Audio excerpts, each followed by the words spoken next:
Kementerian Pertahanan dan TNI saat ini menggelar kesiapsiagaan di wilayah nasional di Sulawesi Utara dalam rangka mendukung kelancaran dan keamanan pelaksanaan KTT ASEAN di Cebu, Filipina. Oke, dua kabar yang cukup manjos. Kali ini yang pertama datang dari Indonesia yang mengerahkan alutsista-alutsista sangarnya untuk mengawal Presiden Prabowo di KTT ASEAN, bos. Tak main-main. Mulai dari 5 jet tempur, beberapa pesawat angkut militer, sampai 3 kapal perang dikerahkan. Nah loh, lantas alutsista-alutsista apakah itu?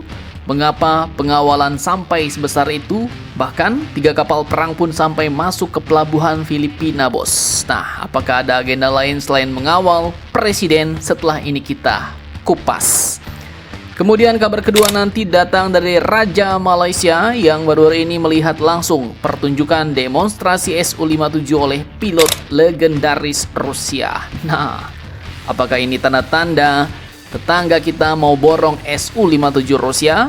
Akankah Su-57 Rusia nanti menyenggol kedikdayaan F-35 Singapura dan Rafale-Rafalenya Indonesia? Penasaran beritanya? Cus, Markipas, mari kita kupas berita lengkapnya satu per satu, bosku.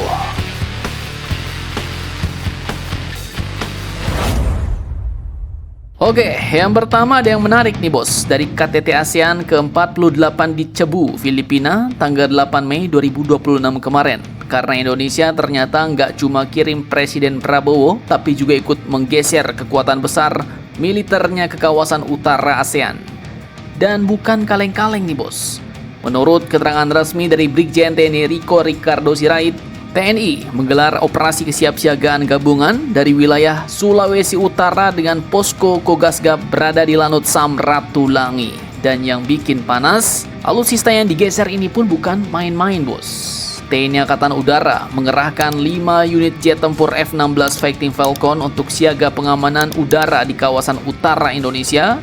Lalu ada pesawat angkut berat Airbus A400M Atlas yang masih tergolong alutsista baru TNI Angkatan Udara ditambah Lockheed Martin C-130J Super Hercules untuk dukungan mobilitas cepat dan respon darurat, bos. Nah, tak cuma di udara, di laut malah lebih ngeri lagi nih.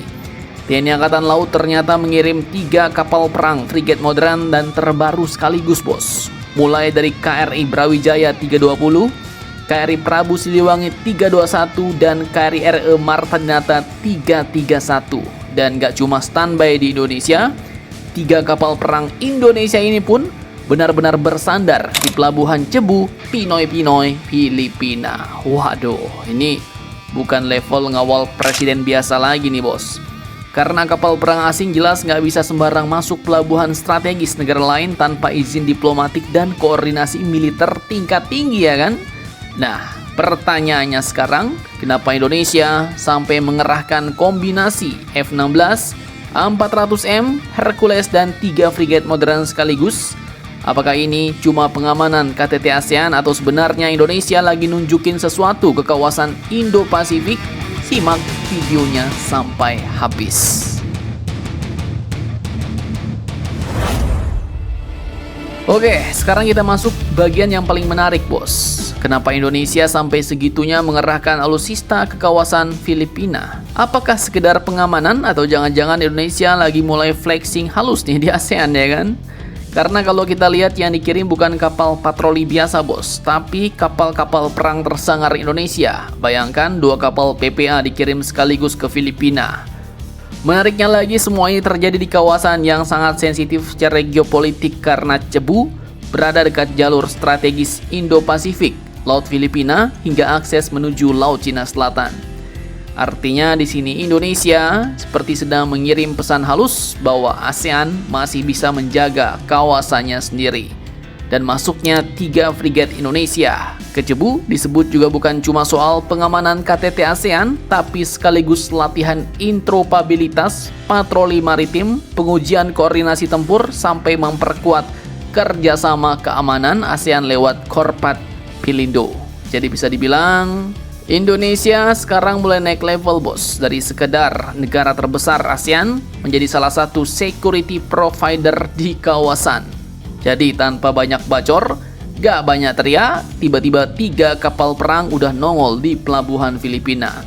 yang mungkin membuat kawan-kawan di komplek ASEAN langsung pada mikir, mantap jos.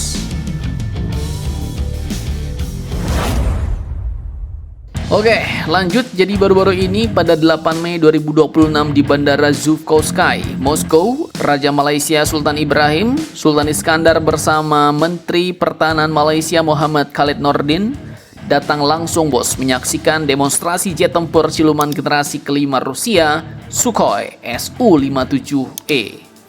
Dan yang bikin acara ini makin gacor, pesawat itu pun ternyata diterbangkan langsung oleh Sergei Bogdan, pilot legendaris Rusia sekaligus pilot utama program pengembangan Su-57 sejak awal. Nah loh, jadi ya ini ibarat Ferrari nyuruh tes driver utamanya sendiri buat pamer mobil ke calon pembeli Sultan. Literally kali ini memang Sultan pula ya kan.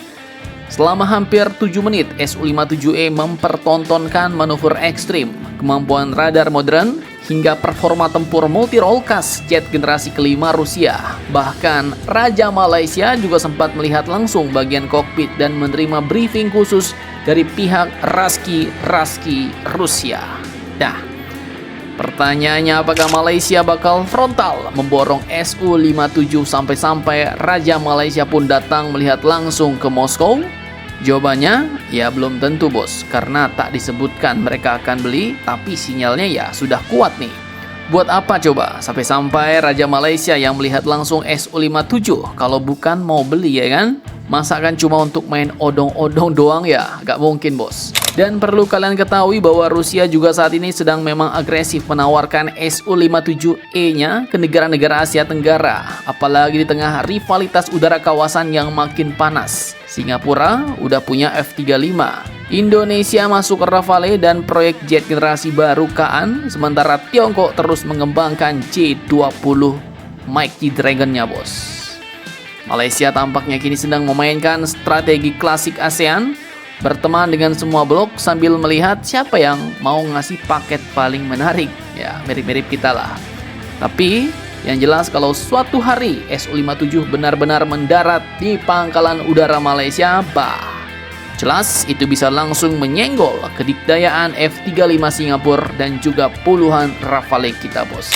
Ngeri, sodap. Nah, jadi bagaimana menurut kalian tentang hal ini? Jangan lupa komentar, tetaplah kalian barbar, dan jangan santuy terus demi Indonesia. Tangguh salam Indomax, Indo Magazines.